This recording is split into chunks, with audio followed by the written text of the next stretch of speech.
Lo dijo él. A primera hora.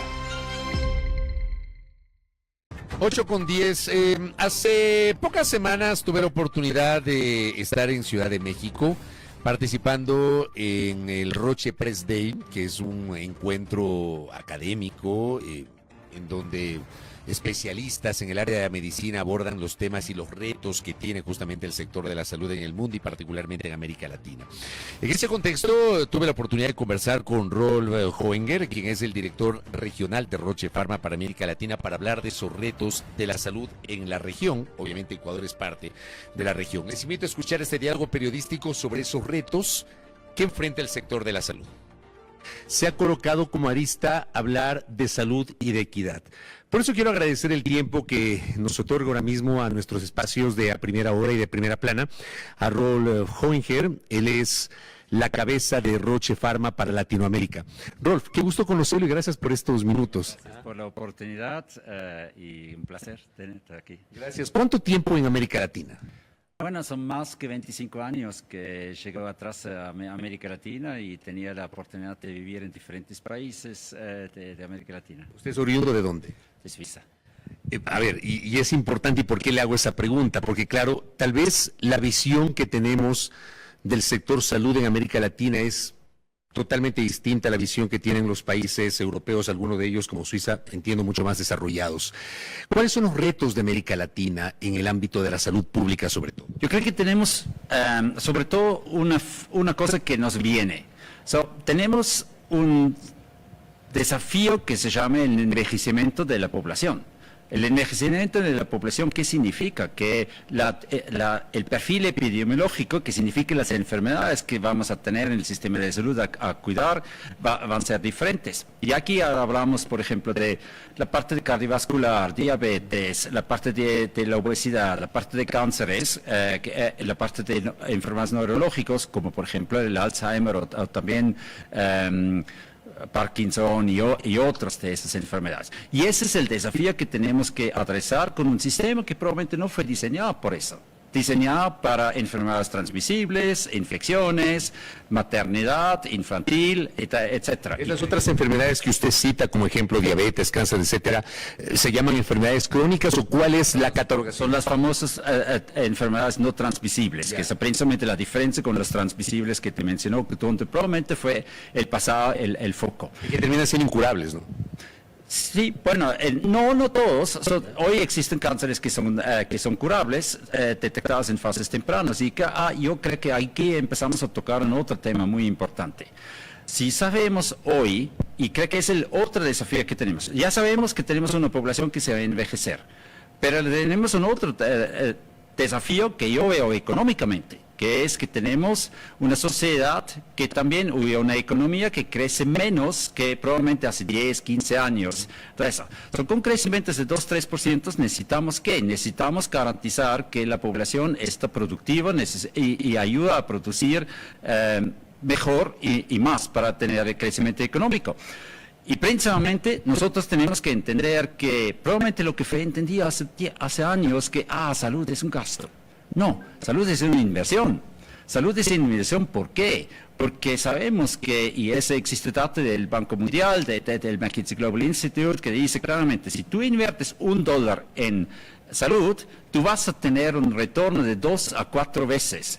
Y en algunas tecnologías hasta 17 veces de la inversión que has hecho. O sea, el dólar invertido te produce 2 a 4 en general, pero también en algunas tecnologías hasta 17 veces. ¿Pero qué significa tener un retorno en el ámbito de la salud? Porque uno dice un retorno cuando hablas de una inversión en términos monetarios. ¿Cómo se expresa el retorno en términos de la salud? Bueno, pero por eso hay que verlo. Existe obviamente una ganancia para el paciente mismo, pero también existe una ganancia para la sociedad y al final por la economía. Te doy un ejemplo. De nuevo, vamos con un paciente de cáncer de mama. Con cáncer de mama tempranamente detectado, tiene chances de cura.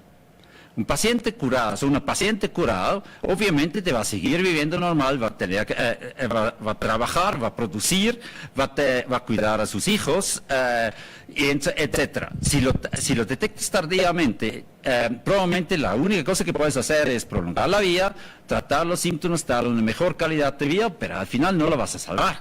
Entonces, es una mucho mejor inversión socioeconómicamente y ahí tienes el beneficio para el paciente, para el beneficio para la sociedad, por ejemplo, para los niños, para la familia, pero también a nivel laboral, desde el punto de vista que esa persona sigue produciendo. Por eso se habla del beneficio socioeconómico holístico, pensando, no es solamente el beneficio médico, es el beneficio también económicamente para la sociedad. Estamos hablando entonces de que la inversión está marcada por la prevención más que por la reacción.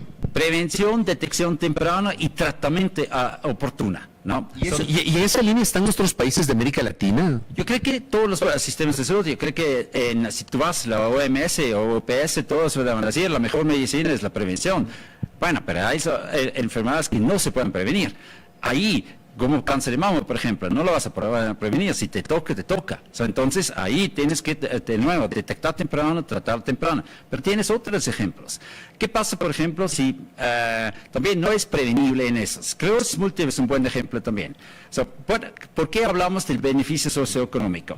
Si tú vas a un paciente que naturalmente, si no lo tratas bien, ¿qué va a pasar con ese paciente? Va probablemente terminar en silla de ruedas o con muletas y no poder cuidarse mismo. ¿Qué significa eso? El Estado va probablemente a pagar un bono, el bono de discapacidad. ¿Qué significa eso? Probablemente hay alguien que tiene que dejar de trabajar para cuidar. El beneficio socioeconómico, por eso es tan importante entender ese concepto, es que decir, no es solamente el tratamiento y el beneficio para el paciente, es también para el Estado que se va a ahorrar el bono, pero también que la persona que no va a tener que dejar de trabajar para cuidar a un pariente, ¿no? Y eso yo creo que es el complejo de por qué decimos que salud, bien invertida el dinero, es una muy buena inversión para la economía porque va a generar una mejor productividad. Ahora, yo pregunto si es un dilema lo que le voy a consultar, porque claro, tenemos un segmento de la sociedad que dice que obviamente hay que priorizar la participación del sector privado en términos de la salud. Se habla de, como decimos acá en el Ecuador, la privatización. Pero por otro lado hay quienes dicen que, o insisten en que la salud tiene que ser gratuita en todos los niveles y esa gratuidad tiene que ser garantizada por el Estado. Mi pregunta es si podemos llegar a un punto intermedio, porque está claro que nuestras sociedades, en el mundo, hay gente que no puede pagar un servicio de salud, que no tiene para pagarse ni siquiera una consulta médica básica, menos para hacerse un tratamiento largo.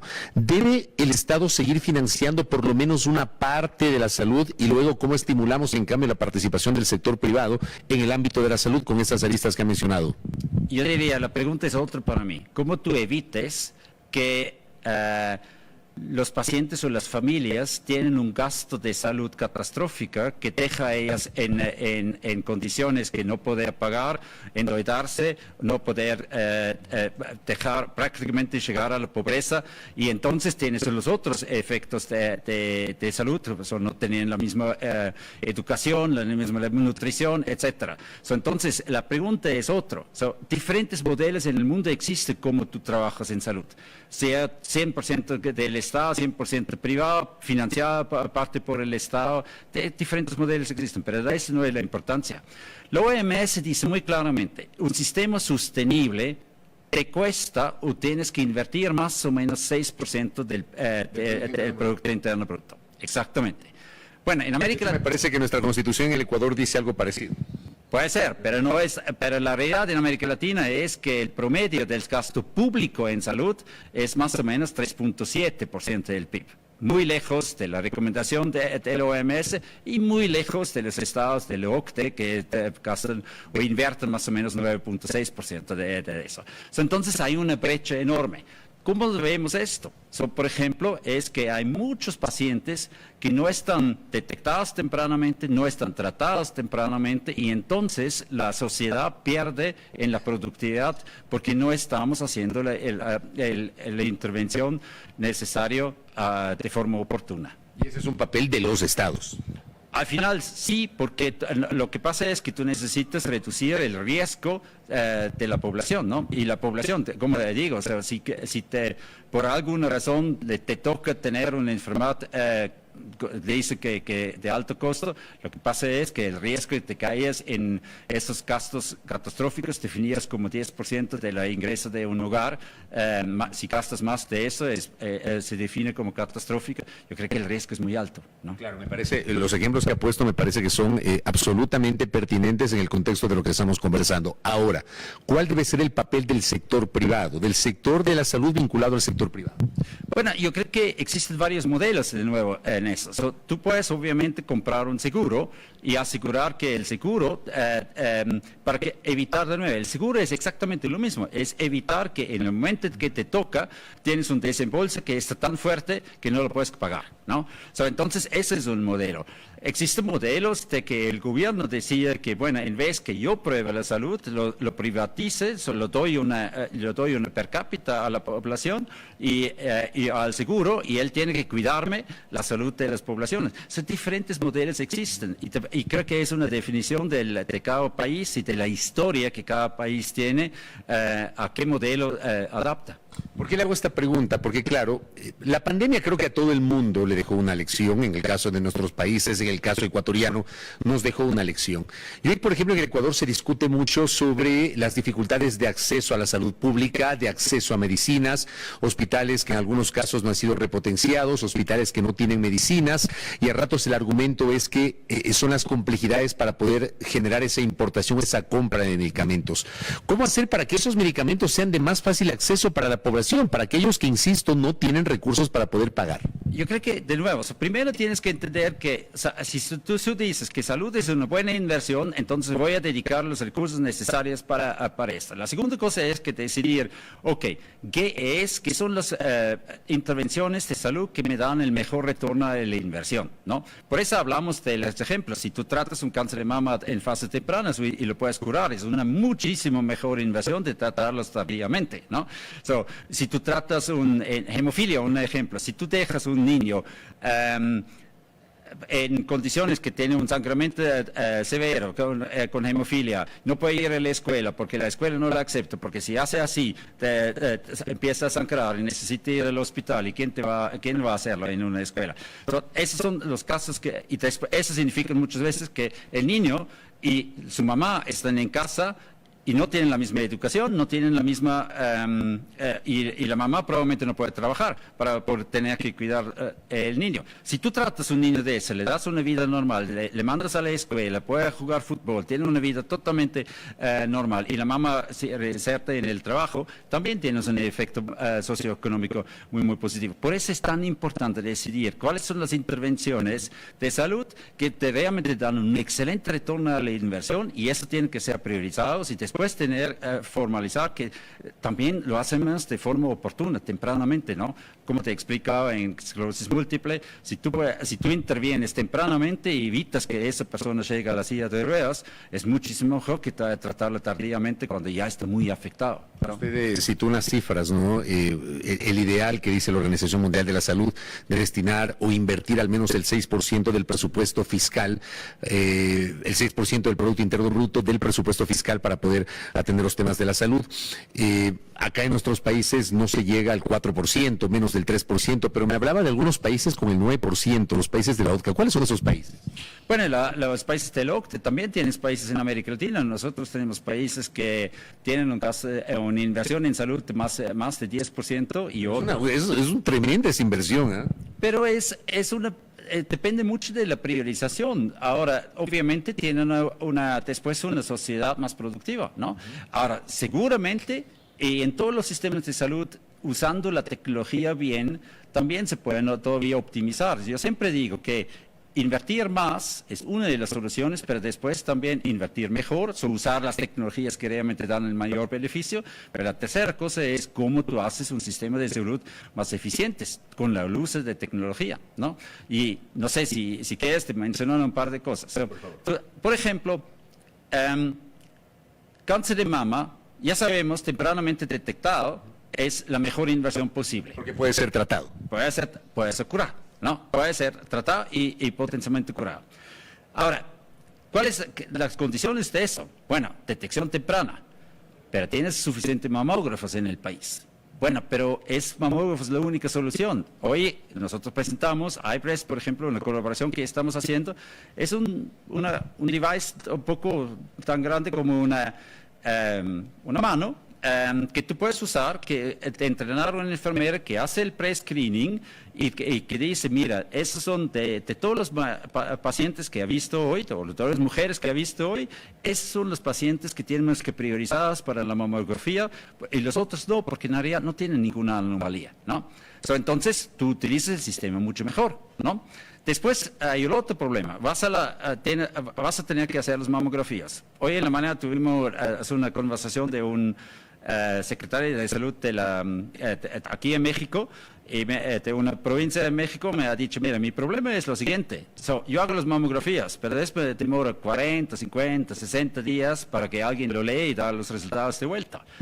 Pierdo tiempo, pierdo oportunidad de tratar a los pacientes bien. Bueno, existe tecnología que hace eso en 40 segundos. Entonces, si aplicamos tecnologías, hacemos el pre-screening bien, hacemos la tecnología para que la mamografía esté rápidamente leído, damos el acceso rápidamente a los médicos, podemos salvar muchísimas vidas y eso es socioeconómicamente una mejor inversión para el sistema de salud. Pero digamos que un país de los nuestros de Latinoamérica va por esa línea que acaba usted de describir y necesita priorizar. ¿Qué tan sencillo es acceder a esa tecnología de aquellos países que han desarrollado justamente aquellos avances en materia médica? Yo creo que hoy, bueno, hay atrasos, etcétera. Nosotros como compañía, y solamente puedo garantizar lo que hacemos nosotros lo más rápidamente posible traemos todas las innovaciones a los países, de todos los países de América Latina. Nosotros no es el atraso, el problema es después cómo garantizamos, y ustedes en Ecuador, por ejemplo, el proceso de inclusión de las nuevas tecnologías es algo que obviamente tiene los atrasos que vemos hoy, ¿no? ¿Cuánto fue la última vez que el cuadro básico fue actualizado?